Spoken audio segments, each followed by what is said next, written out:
Hello, my name is Robert Humphreys, and this is my patient presentation assignment video.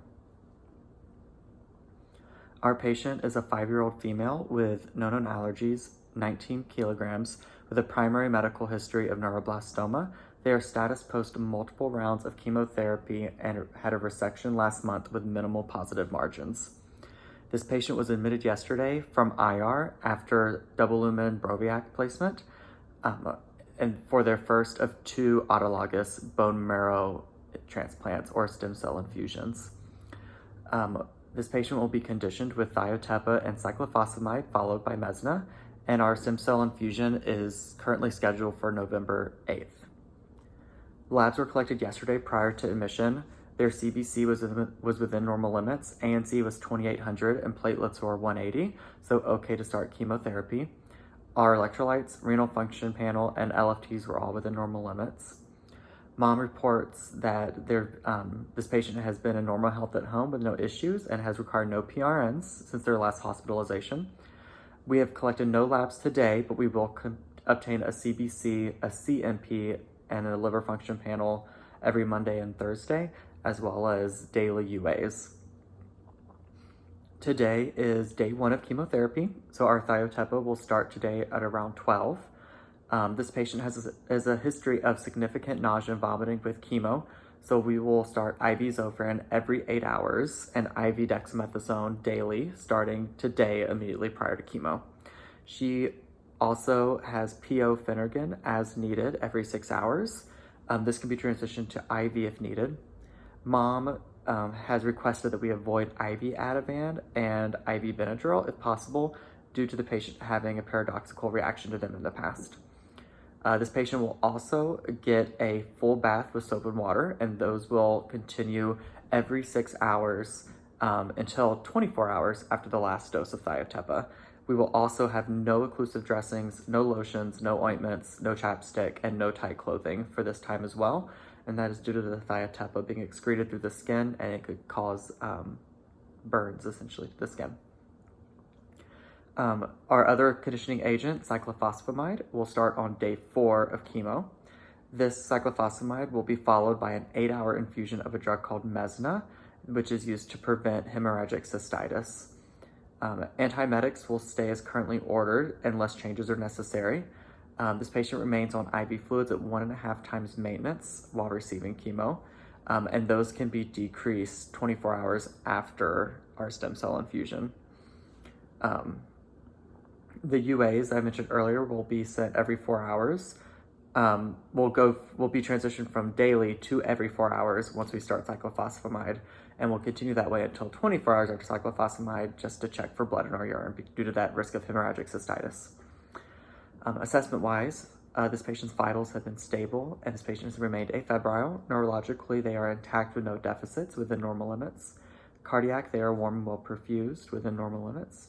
Respiratory, they are on room air. No history of respiratory illnesses, no asthma. They are within normal limits there as well. GI/GU, they currently have a regular diet ordered with good PO. No issues with nausea at this time due to chemo having not been started yet. Our last bowel movement was this morning, which mom reports was soft and normal. We are avoiding well, and we have a balanced INO net positive 150. Skin-wise, we are intact. There is a well-healed approximated scar along the abdomen from the resection and active alopecia from chemotherapy. Mom is at bedside. Dad is involved. Dad comes and visits every afternoon after work, and then he goes home to take care of their other 3 children every night.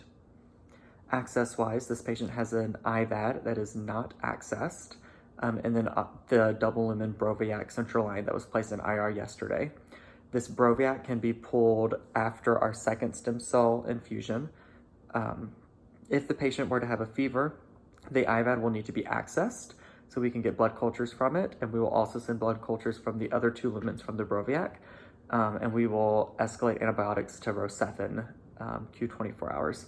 If the patient were to be neutropenic with a fever, then that Rocephin would be meropenem and vancomycin for 24 hours and then de-escalated to cefepime. Discharge-wise, we are unable to anticipate a current discharge date, but we will give the conditioning chemotherapy give our stem cell infusion, and then wait for our counts to drop and nadir, and then recover. So we are anticipating 4 to 6 weeks from now, pending bone marrow recovery. We will start daily Neupogen or GCSF on day 0, on the day of stem cell infusion, to help with that bone marrow recovery. Other medications that we're on are Actigol, which is for liver protection and for the prevention of VOD, due to our high dose of chemotherapy that we're receiving. We are on acyclovir, which is our antiviral prophylaxis due to neutropenia having a risk of HSV reactivation.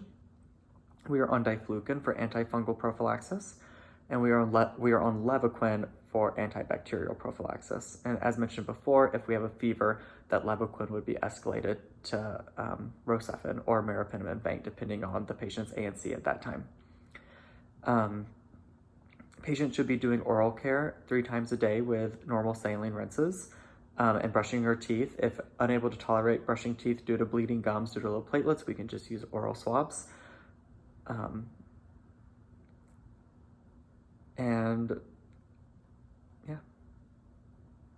As far as the plan goes for the rest of the day, it's mostly just the chemotherapy and the antiemetics as previously spoken. Down the line, we anticipate there to be a significant amount of mucositis from the chemotherapy. So PRN pain medication may be ordered at that time, however, none is ordered currently. And the patient is currently eating great, but we also anticipate TP and lipids being initiated at some point, but as again, it is not at this time. Any updates, the nurses can call us directly. And that's it.